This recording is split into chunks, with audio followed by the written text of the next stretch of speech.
여러분 안녕하십니까? C채널 뉴스입니다. 보수와 진보 기독교계가 함께하고 있는 평화와 통일을 위한 기독인 연대가 남북의 대화 재개와 개성공단 정상화를 촉구하는 긴급 성명서를 발표했습니다. 국제사회는 한반도의 평화체제 전환을 위한 노력을 시작하자고 제안했습니다. 이인찬 기자의 보도입니다. 남북한 평화의 상징적 역할을 했던 개성공단이 사실상 잠정 폐쇄된 가운데 17일 예정됐던 개성공단 입주자 대표들의 방북을 북한이 불허했습니다. 5년 가까운 남북 경색 국면에서도 지켜졌던 개성공단이 현 상황에 이른 데 대해 우려가 갈수록 깊어지고 있습니다. 이런 가운데 평화와 통일을 위한 기독인 연대가 성명서를 발표하고 남북한 당국의 개성공단 정상화를 강하게 촉구했습니다. 평통기원은 한반도 평화의 최종 보루이자 경제협력의 시금석이 될 개성공단은 절대 중단될 수 없는 사업이라며 사태가 장기화되지 않도록 즉각적인 노력을 기울여야 한다고 촉구했습니다.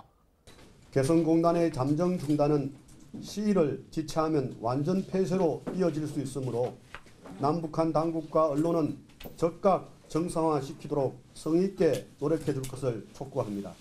평통기원은 박근혜 대통령의 대북 대화 제의를 적극 지지한다면서 대북 특사 파견과 다각적 외교 노력 등 정부가 적극적인 출구 전략을 모색해야 한다고 요청했습니다. 또 북한에 대해서는 미사일 시험 발사와 핵실험 등 일체의 군사 행동을 자제하고 남한의 대화 제안을 수용해야 한다고 요청했습니다.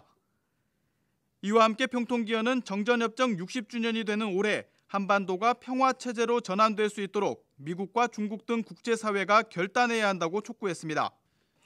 이날 성명서 발표 기자회견에 함께한 평통기원 주요 인사들은 북한의 핵무기뿐 아니라 우리 정부의 최근 핵연료봉 재처리 추진 의사 등에 대해 한 목소리로 우려를 나타냈습니다.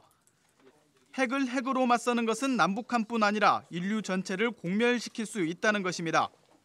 핵은 인류를 멸망시키는 겁니다. 그렇기 때문에 어디서 갔든 반대할 수 있는 그걸 가지고 북한에 대해서도 핵을 가져서는 안 된다라고 나가야지. 일본의 핵무장 구실을 줄 수 있고 대만의 핵무장 구실을 줄 수 있고 다만 현재 러시아, 중국의 핵보유 국가 아닙니까? 그게 또 일본까지 대만까지 우리까지 가지게 될 경우 누가 핵 강국들이 컨트롤할 수 있냐. 평통기원은 1972년 7.4 남북 공동성명부터 2007년 14 공동선언에 이르기까지 남북한이 체결한 6대 합의문의 실행을 제도화해야 한다며 지난 2월 국회에 제안한 바 있습니다. 청와대 비서관으로 마지막 남북 정상회담 추진 과정에 참여했던 평통기원 백이찬 사무차장은 정부가 남북 대화를 의무적으로 추진하도록 하는 법안을 국회가 만들어야 한다며 이는 한반도 평화를 위한 대화 주도권을 확보하는 데도 도움이 될 것이라고 제안했습니다. 여야가 합의한 법률을 만들어내고 그 합의한 법률을 가지고 행정부에 정책을 결과를 내도록 집행하도록 만들어내고 그것을 통해서 계속적으로 축적해 가면은 저는 행정부 주도의 대북 정책, 남북 관계보다도 훨씬 더 안정적인. 한편 WCC 세계교회협의회가 지난 10일 육자회담 재개 등을 촉구한 데 이어 12일에는 CCA 아시아교회협의회도 남북한 국민의 안전을 위해 양 당국이 즉각적인 행동을 보여야 한다는 서신을 발표했습니다. 진보와 보수를 아울러 기독교계가 한 목소리로 남북 긴장관계 해소를 촉구하고 있습니다. 이러한 한국교회의 일치된 목소리에 남북 당국자와 국제사회가 책임 있는 답변을 내놔야 할 것으로 보입니다. C채널 뉴스 이인창입니다. 한편 빌리 그레이엄 목사의 아들 프랭클린 그레이엄 목사는 현재의 남북한 대립 상황 해소와 한반도 평화를 위해 하나님께 지혜를 구해야 한다고 말했습니다. 그레이엄 목사는 최근 미국 CNN 방송과의 인터뷰에서 한반도는 매우 엄중한 시기에 놓여 있고 무엇보다도 기도가 필요하다며 하나님께서 오바마 대통령에게 지혜를 주셔서 올바른 결정을 내릴 수 있도록 기도해야 한다고 강조했습니다. 그는 또 지난 60년 동안 한반도에 주한미군이 배치됐지만 상황은 조금도 바뀌지 않았다면서 남북한 모두가 원하는 평화적인 해법을 위해 하나님께 지혜를 구해야 한다고 말했습니다. 한편 그레이엄 목사는 국제기독교 구호단체 사마리탄즈 퍼스를 이끌며 북한에 인도주의적 지원을 해왔습니다. 또 5차례 북한을 방문한 바 있으며 현재 평양에 외국인들을 위한 국제교회를 세우는 일을 추진하고 있습니다. 보스턴 마라톤 대회에서 발생한 폭탄 테러로 수많은 희생자가 발생한 데 대해 WCC 세계교회협의회가 깊은 유감을 나타내고 세계교회에 기도를 요청했습니다. WCC 울라프 픽세 트베이트 총무는 미국 기독교 교회협의회에 보낸 위로 서신에서 평화를 위한 노력이 계속되는 와중에 일어난 이번 폭탄 테러는 미국 국민들에게 고통과 두려움을 갖게 했다며 세계교회는 테러 희생자들을 위해 기도해야 한다고 전했습니다.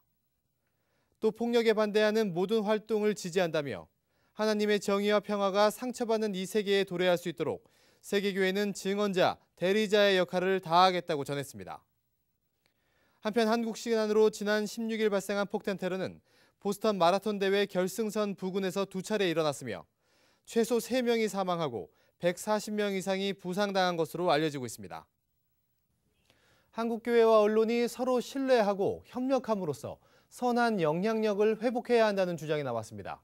이를 위해 교회가 사회 문제에 보다 책임감을 갖고 언론과 소통을 위해 더욱 노력해야 한다는 주장입니다. 곽영신 기자의 보도입니다. 한국기독교 언론포럼이 지난 2012년 6개월 동안 언론에 보도된 기독교 관련 기사를 분석한 결과 전체 124건의 기사 중 교회의 사회적 책임에 대한 기사가 51건으로 가장 많았고 목회자 비리에 대한 기사가 46건으로 다음을 이었습니다. 그 밖에 교회 세습, 타종교와의 갈등, 교회 간 분쟁과 분열 등의 주제가 주로 다루어져 기독교에 대한 언론의 보도는 대부분 부정적인 것으로 조사됐습니다. 일간지 종교 담당 기자가 취재 현장에서 기독교를 바라보는 시각도 매우 부정적인 것으로 나타났습니다. 한국의 4대 종교 중 가장 호감도가 높은 종교를 묻는 질문에 기자들은 불교, 원불교, 천주교 다음으로 개신교를 뽑아 최하위를 기록했습니다. 한기현 조사에 따르면 최근 몇 년간 한국 교회에 대한 언론 보도에 만족하냐는 질문에 목회자 54%가 불만족한다고 응답했습니다. 그리고 63%는 언론 보도가 공정하지 못하다고 답했습니다. 사회 속의 진실과 공의를 추구하는 교회와 언론이 왜 이렇게 서로를 불신하게 되었을까? 교회와 언론의 바람직한 관계 정립을 논의하기 위한 신학 포럼에서 전문가들은 우선 교회가 그동안 사회 문제에 대해 시대 정신과 책임감을 가지지 못했고 목회자 비리가 자주 발생하는 등 한국 교회가 스스로 불신을 초래했기 때문이라고 지적했습니다. 오늘 우리 사회에서 강남이 의미하는 바와 개신교가 의미하는 바와 거의 비슷하다. 그러니까 주류 특권 집단화되어 있다는 말이죠. 그래서 이 주류 특권화된 집단은 웬만 아무리 잘해도 잘했다 이야기를 안 합니다. 그래서 조금만 못했다 그러면 못했다는 것을 굉장히 비판하고. 언론의 책임도 있습니다. 언론은 사회의 다양한 담론이 소통하는 순기능도 있지만 편향성, 선정성 등으로 왜곡된 뉴스를 전달하는 역기능도 커 불신을 키웠다는 겁니다. 이 밖에 기독교 내 대언론을 담당하는 통일된 창구가 없어 교회와 언론의 소통이 어려웠다는 점, 한국 교회와 목회자들이 언론의 중요성과 필요성을 깊이 이해하지 못하고 있다는 점도 문제점으로 지적됐습니다. 이에 대해 장신대 김은혜 교수는 기독교의 삼위일체 교리가 상호 협력과 소통을 상징하듯 교회 역시 사회와 가치를 공유해야 한다며 교회가 언론과 함께 사회의 공공선을 증진시키는 데 힘써야 한다고 강조했습니다. 교회가 개교의 중심주의와 성장 논리에만 빠져 있을 것이 아니라 사회 문제에 적극 관심을 기울이고 언론과의 긴밀한 소통을 통해 선한 영향력을 회복해야 한다는 주장입니다. 사회적 삼위일체론, 그 속에는 바로 우리 교회가 말씀을 전하려고 할 때에 이 말씀의 의미를 사회적 언어로 빨리 전환되는 그런 훈련 구조, 그런 신학적인 또 목회적인 선교적인 구조로 바꿔야 된다. 교회와 언론이 적극적으로 소통하기 위해 개변 교단별로 대언론기구를 신설하거나 기독교 언론 NGO를 통해 언론 선교를 담당하는 방안도 논의됐습니다. 특히 지난 2012년 3월 창립된 한국기독교 언론포럼이 제 역할을 다해줄 것을 주문하는 목소리가 높았습니다. 언론 선교의 뜻을 둔 목회자와 사회 각 분야 전문가, 크리스천 중견 언론인이 모인 이 단체가 교회와 언론을 이어주는 매개체가 되고 기독교적 가치를 담은 담론을 생산해내는 허브로 기능해주길 주문한 것입니다.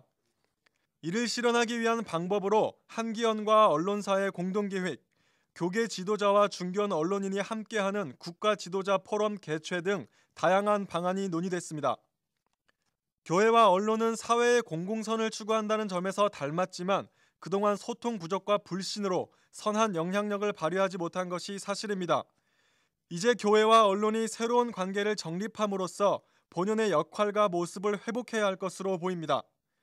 C채널 뉴스 곽영신입니다. 연세대 사유화 저지를 위한 기독교 공동대책위원회가 기도회를 열고 기독교 교단 파송 이사제의 복원을 위해 기도했습니다. 연세대 출신 목회자들과 대책위원들, 신과대학 동문회원들은 연세대 언더우드 동상 앞에서 월요기도회를 개최하고 공공성과 연합으로 대표되는 연세대학교의 설립 정신이 회복되기를 기도했습니다. 참석자들은 회개의 기도를 함께 낭독하며 연세대의 설립 정신이 훼손되는 것을 방관했음을 회개했습니다. 또 교단 파송 이사제도 정관 복원과 연세대 사유화 중단을 위해 함께 기도했습니다. 한국기독교교회협의회 김영주 총무는 연세대가 하나님께서 주인 되시는 학교로 되돌아가야 한다며 하나님의 뜻을 온전히 이해하는 학교 이사회가 조직되도록 함께 노력하며 기도해 나가자고 밝혔습니다. 한편 지난 15일 시작된 기도회는 매주 월요일 오후 언더우드 동상 앞에서 6월 초까지 이어질 예정입니다. 앞으로 의료인과 복지시설 관계자, 상담인 등이 노인이나 장애인의 학대 사실을 신고하지 않을 경우 최대 300만 원의 과태료가 부과됩니다. 보건복지부는 노인복지법과 장애인복지법 시행령 개정안을 국무회의에서 의결하고 신고 의무자가 노인이나 장애인에 대한 학대 사실을 알고도 신고하지 않으면 최대 300만 원의 과태료를 부과할 수 있도록 근거를 마련했습니다.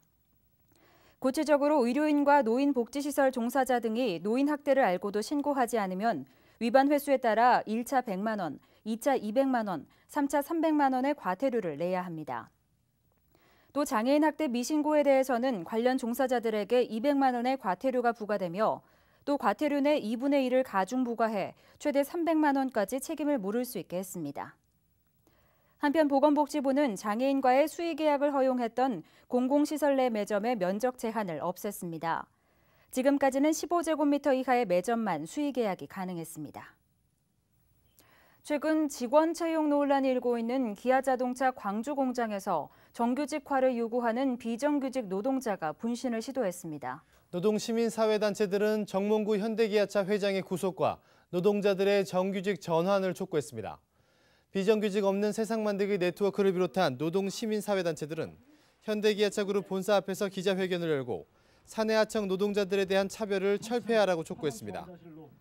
단체는 얼마 전 현대차 촉탁계약직 노동자가 목을 매 숨졌고 이어서 기아차 노조원도 분신을 시도했다며 재벌의 탐욕 때문에 젊은이들이 죽음을 선택하고 있다고 비판했습니다. 단체는 또 불타야 할 것은 비정규직 노동자의 육신이 아니라 정몽구 회장의 탐욕이라면서 정 회장을 구속시키고 사내하청 노동자들을 정규직으로 전환하라고 촉구했습니다. 한편 지난 16일 기아차 광주공장 노조 비정규직분의 간부 37살 김모 씨는 사내하청 우선 정규직화를 요구하며 분신을 시도했습니다. 김 씨를 비롯한 노조원들은 기아차의 장기 근속자 자녀 채용 가산점 제도에 반발하며 2달 전부터 농성을 벌여왔습니다. 이 밖의 뉴스와 날씨를 전해드립니다. 기독청년 아카데미, 기윤실 청년 TNA 등 8개 기독교 단체들이 다음 달 17일과 18일 제주 평화순례를 진행합니다. 한국기독교사연구소와 미래목회 포럼이 22일 신반포 중앙교회에서 신천지의 이단성과 성경 해석 비판에 대한 심포지엄을 개최합니다. 기독교 환경운동연대가 활동하고 있는 종교환경회의가 영양댐 건설계획 백지화를 주장하는 논평을 발표했습니다. 청아람 아카데미가 오는 22일 포스트모던 시대 교회는 어떻게 존재하는가를 주제로 컨퍼런스를 개최합니다. 날씨입니다. 전국이 가끔 구름 많다가 오후에는 대체로 맑아지겠습니다.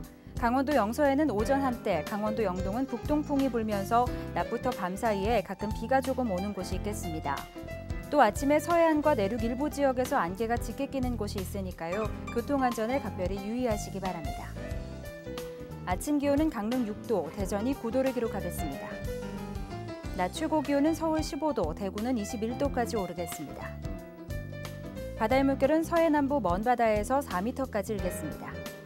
주간 날씨입니다. 기온이 다소 내려가면서 평년 기온을 밑돌겠는데요. 따라서 오는 주말에는 다소 쌀쌀하겠습니다. 뉴스를 마칩니다. 시청해주신 여러분 고맙습니다.